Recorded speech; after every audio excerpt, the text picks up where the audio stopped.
Hi everyone, welcome to week 3 of Tarot Spirit class. My name is Brooke. Thank you so much for joining me again. This week I'm going to be talking about trusting the message in performing tarot readings or performing other types of divination. Trusting the message is something that is very much something that you mature into.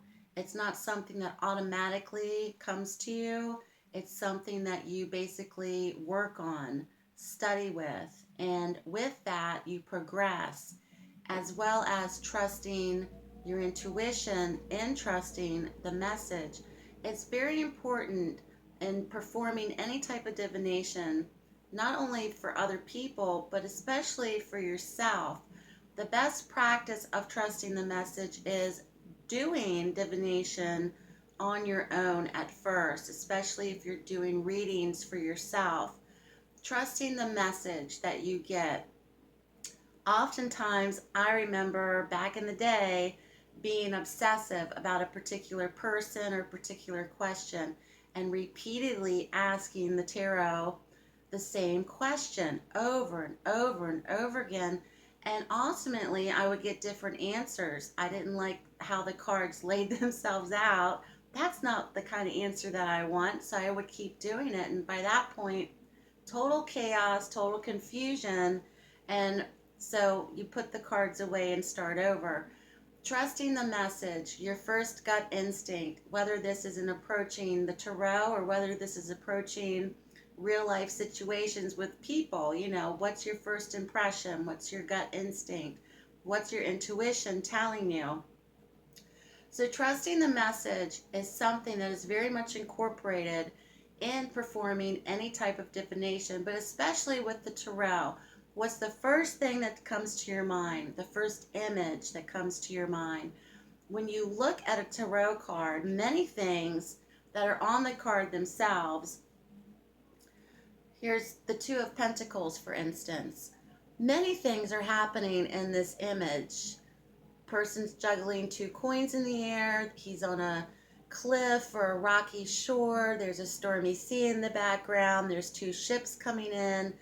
And at the same time, literally the image is describing something, but it's also keying in to your intuition. Your intuition is also speaking volumes at the same time, is uncovering a message that you may see in this card. Not everything on the card is literal, so to speak. So, trusting the message, using your intuition as your guide, as a reader, is very important. And once again, it's something that needs to have patience with, practice with, and study with. So it's not something that automatically happens for readers. This is something that I've developed over time in developing your intuition or developing your psychic abilities. It's something that's very much something that you have to practice upon, just like if you were practicing a musical instrument or practicing your writing skills or studying anything. Comes with practice and concentration and focus.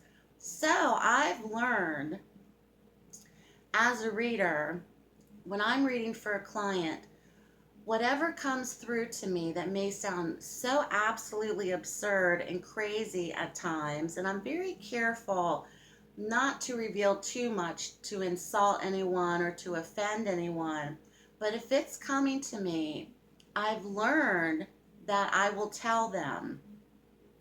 And in doing so, many, many, many, many times, these things are validators.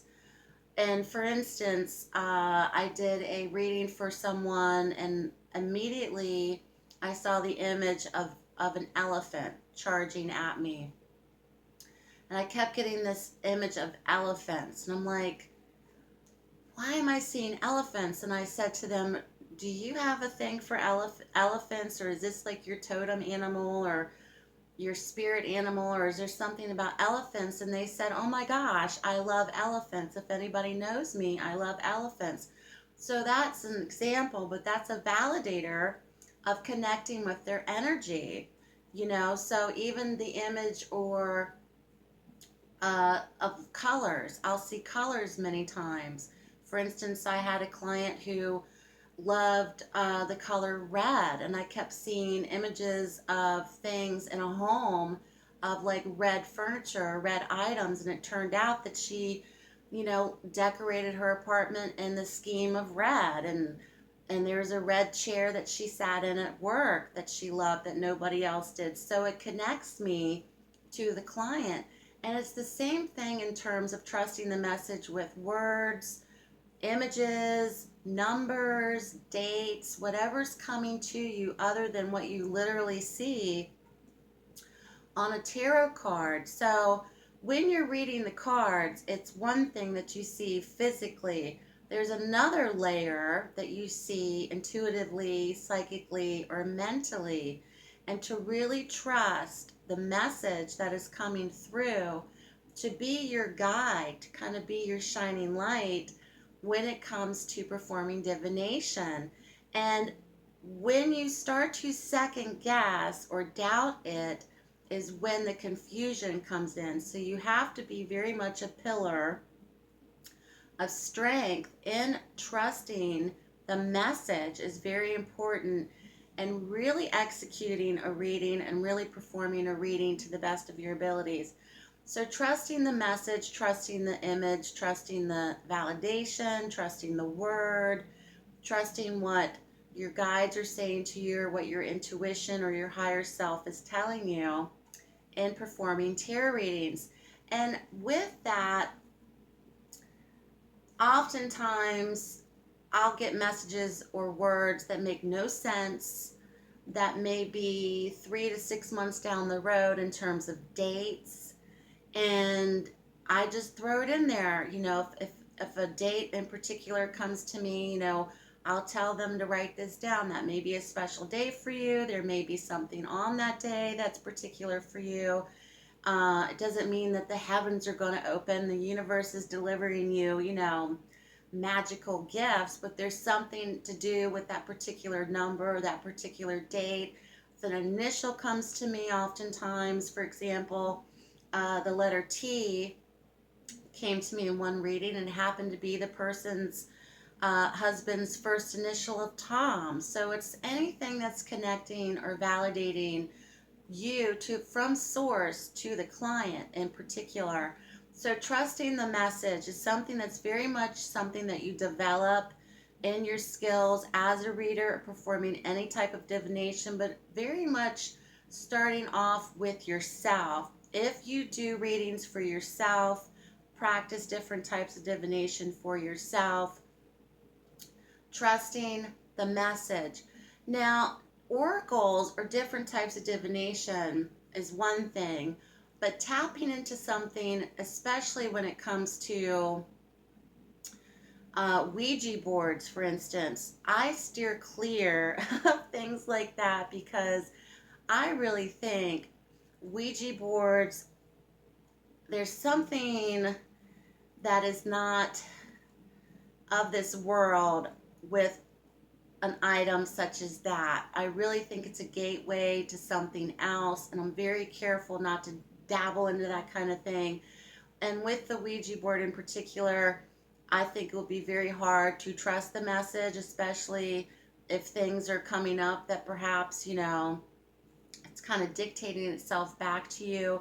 It's much safer to use this form of divination or any types of divination like the pendulum, oracle cards, the tarot, other types of divination, in particular the runes, where you're in control, so to speak, of the tool itself.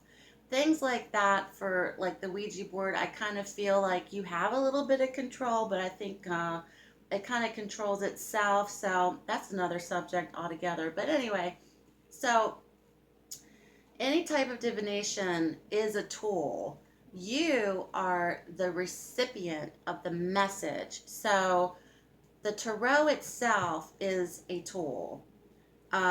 Using it helps you unlock mysteries or helps you uncover your abilities to use your intuition or your higher self as a guide.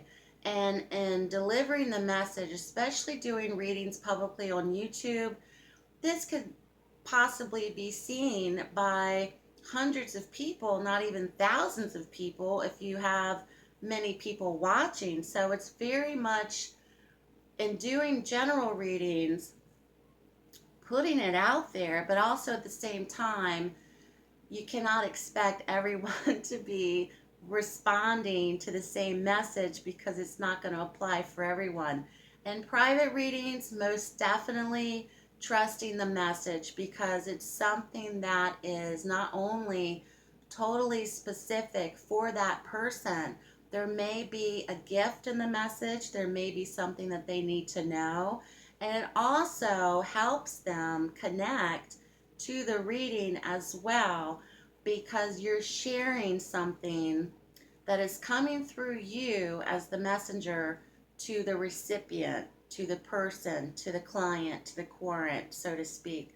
So, trusting the message really comes from doing readings on your own personally first, developing that, and then when you feel comfortable delivering the message, trusting the message, and delivering the message to private clients or even publicly on YouTube and trusting that. And if, and I always make sure, I always tell the client, or I always say it on YouTube most of the time, it might sound crazy, but it might be for someone who's out there.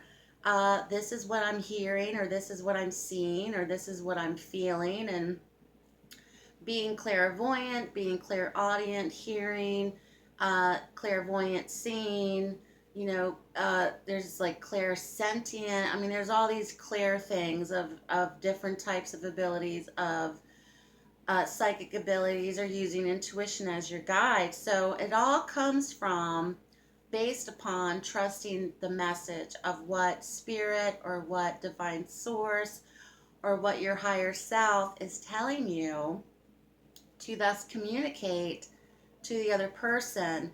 And trusting the message is also very important in being a spiritual messenger. So I really liken tarot readers or readers in general as being spiritual messengers of delivering a special message, not only through tools of divination, but from your intuition or your higher self as well to the other person.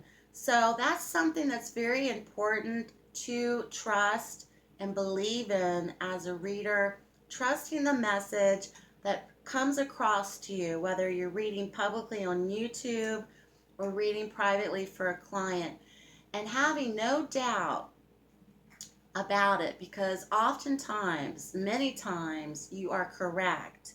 You're spot on, and it's validating to you as a reader that you have locked into something, that you've now connected, that you are on the same spiritual train, so to speak, as the other person. So it's a great validator for you as a reader to really cultivate a sense of awareness and trusting yourself as being the guiding light in a reading, and knowing that your capabilities or your abilities as an intuitive reader, as a psychic reader, are very much validated and very much real. So trusting the message is something that is very important as a reader to know, to cultivate, to learn, to practice. And once you do, it strengthens your psychic ability or your intuition in everyday situations, especially in dealing with people or dealing with outside influences, and really understanding that your intuition is a real pillar of strength, and it's a guiding light, and it's something that will not only enable you in your tarot readings, but it will really enable you in dealing with life situations. So I wanted to send that message out to everybody who's watching, of trusting the message is so important in being a reader in general, and to realize that it's not coming from a place of ego. And you will know, when your ego talks to you, it could like say a million things in 30 seconds. Your intuition is more like a soft spoken word or a whisper or a glimmer. There's a big difference in between thoughts of ego, and then images or words or thoughts that are coming to you from intuition, your higher self, or from divine source or spirit, or however you want to identify that. So I wanted to make this video. This was probably one of the most important parts of this class, next to prayer, I think, especially in terms of reading, because they really go hand in hand together, especially in linking themselves and strengthening themselves. So I hope you enjoyed this class this week for week 3, Trusting the Message. Thank you so much for everyone who's watching. Have a great week, and I'll see you next week.